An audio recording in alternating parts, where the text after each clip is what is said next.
Bunting! Welcome to my YouTube channel. How are you to find out if the quarantine is confirmed until May 15, 2020? I'm sure na madami sa inyo ang excited para pumuntang beach, para uminom ng mango shake at kumain ng cheesecake at magdala ng maraming chocolates, di ba? Ang saya-saya! But guys, hindi pa pwede ma-excite kung hindi pa marunong magbigkas ng excited. So today, welcome to 20 commonly mispronounced words in English by Filipinos. By the way guys, please like this video, and if you're new to this channel, please do subscribe, and together we will improve on our speech. So as promised, here's my 20 commonly mispronounced words by Filipinos. Actually, I grouped them into speech sounds kasi yung ibang words naman ay pare-pareho yung maling speech sound na binibigkas ng mga Filipinos. But before anything else, I'd like to say thank you to all my Facebook friends who contributed to my word list for today. So guys, pinili ko lang yung mga words na usually ginagamit talaga ng mga Pilipino. Some words medyo foreign pa naman sa ibang mga Pilipino, so hindi na natin pinili yon. But let's start with the first two words. I know many of you guys know this word, especially if you're on YouTube, but mostly Filipinos would say YouTube or YouTube. And this word, most Filipinos would say opportunity or opportunity. Okay, so two words, YouTube and opportunity. Okay, or opportunity. So let's focus on this sound. This is the T sound, and I will be making a different video, a separate video on how to pronounce T in American English, okay? So watch out for that video. Because there are 20 words, let's make it fast, okay? So this is, most Filipinos would say this is excited. Well, I was a victim of that before. I used to say this one as excited. But wala pong itlog sa word na ito. Ito po ay excited. When we put that in IPA, it would look like this. Excited. Like that. Hindi po excited. Ay. Hindi po excited, kundi excited. So you can say, I'm so excited to go to the beach. Next three words are, most Filipinos would say confirm, firm, and steer. But confirm, confirm, firm, stir. Confirmed na extended ang ECQ hanggang May 15, 2020. Like that. Okay? Hindi po confirm, kundi confirm. Now let's go to the next word group. Eto. Most Filipinos would say any, many, says, heavy. O dagdagan pa natin, breakfast. For this word group, we only use this sound. Eh. So we can say any, many, says, heavy, breakfast. We have two words that has same speech sound that most Filipinos mispronounce, and that is the schwa sound. A schwa is represented by this symbol, and we will know that this one is not poem or signs. A schwa is a very subtle sound, and it will still count another syllable, okay? So when we transcribe, for example, poem, the first word, we say po-wem. Next is science. It's still two syllables, not one, not like this, science. Not this one, but this one. Science. So you pronounce these words as poem. Science. Okay? Next Next, the Filipinos would say, whole. I need one whole bond paper. So for these words, I want you to focus on this speech sound. This one is an O sound, not the long U, not the long U sound, but O sound for these words whole and whole. Yes, they have the same pronunciation. Okay, so itong word na to ay paborito ng lahat, I know. But we tend to mispronounce this word. Everybody would say, chocolate. I want to eat some chocolate today. Some dictionaries would give you chocolate, and some would say chocolate, chocolate, chocolate. But this one, the schwa sound kasi is very, very subtle lang, no? So you don't say chocolate, but say chocolate, chocolate. All right, so let's go to the next word. Well, this word can be pronounced in two ways. You can say news or news. I have good news today. The quarantine has already been lifted. Actually, it's really up to you, whichever you feel comfortable. So you can say news or news. 4 words in a word group. So most of the Filipinos would say almond, calm. I feel so calm today. Palm tree, balm. All these words have a silent L. So this is the IPA for almond. So this one is almond, calm, palm, bomb. Next to mango. Ang mga Pilipino talaga gusto nilang mango. Di ba favorite natin ang mango? Yes.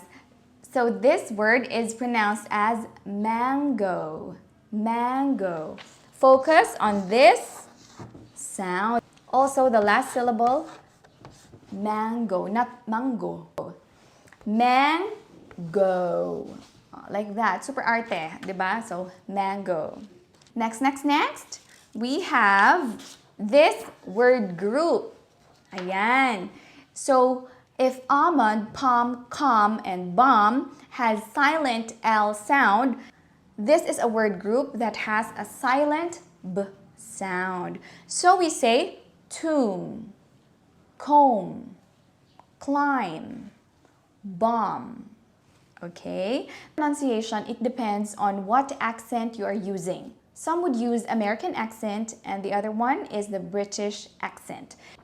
So in this word group, if you're using an American accent, you will sound like ceremony, testimony, matrimony. If you're using a British accent, the O would change into a schwa sound. You will sound like ceremony, testimony, matrimony, like that. Next word. This word is pronounced as diabetes, okay?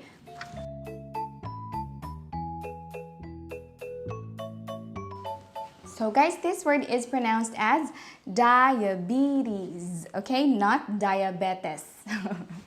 Next word would be this word. This is not colleague, but this one is colleague, okay? Okay guys, so don't worry because I'll be sharing with you guys the IPA symbols so you will understand why am I doing all these stuff, okay? So this one is colleague, not colleague. For the next part, we have some sounds that Filipino tend to mispronounce and it is really inherent to Filipino accent. Nagiging fi ang ip, nagiging ip ang fi. Tama ba? Okay, something like that. For example, Philippines. Diba? Philippines. Forever. 50. Like that. So, halatang Pinoy ang nagsasalita kapag nababaliktad natin ang mga consonant sounds. Also, these sounds, B and V. Ang B, nagiging V. Ang V, nagiging B. For example, blueberry. Blueberry cheesecake. Like that. Or basketball. Or exchange, vice versa. You say flower base. And so we also have sa salitang Pilipino, kapag nilalagyan natin ng isa pang syllable na supposed to be isang syllable lang naman. Get what I mean? I mean it like this.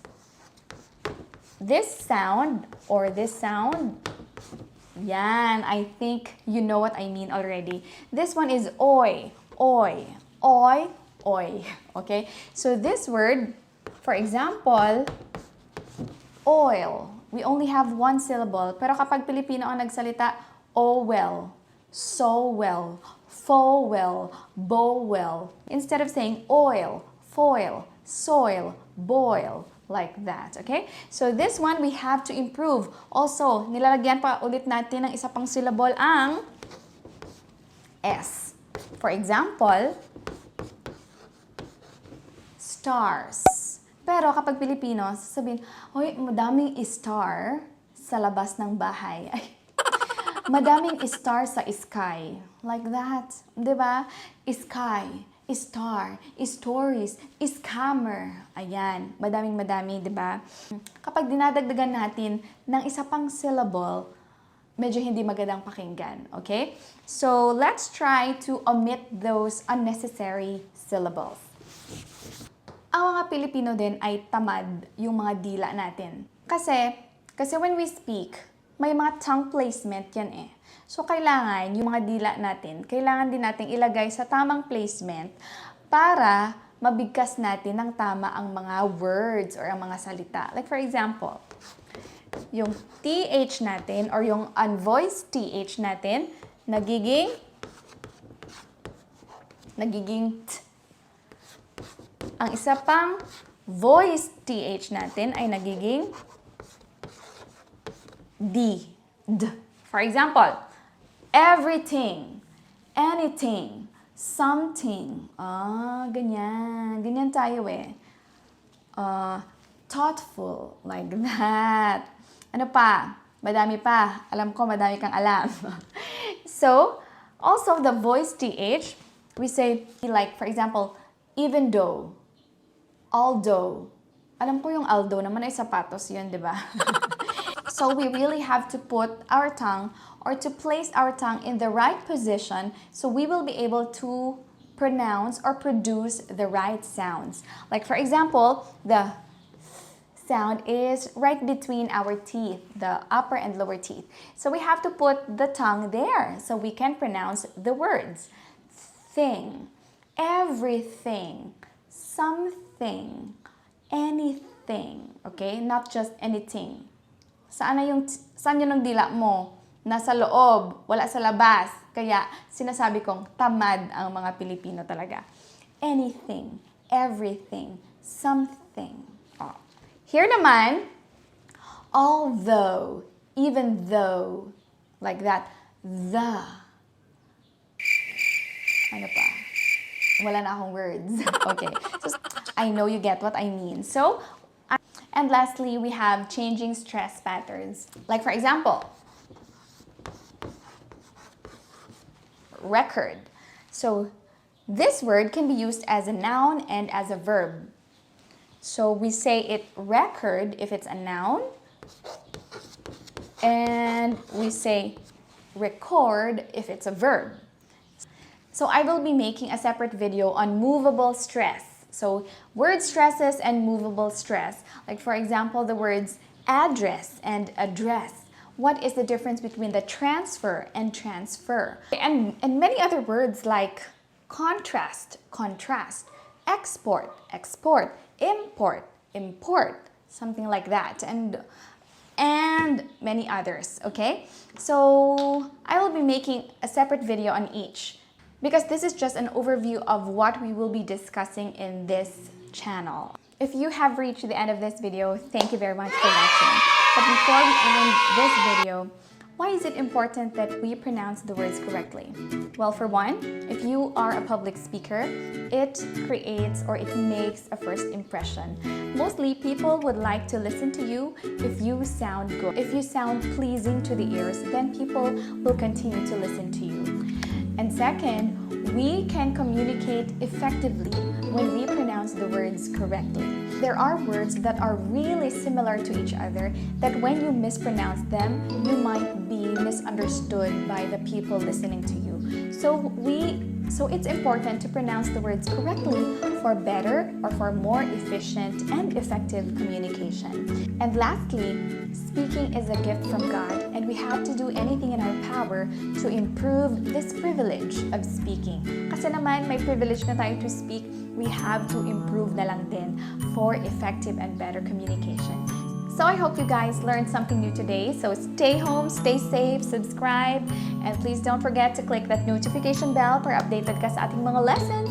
So see you again next time. Bye!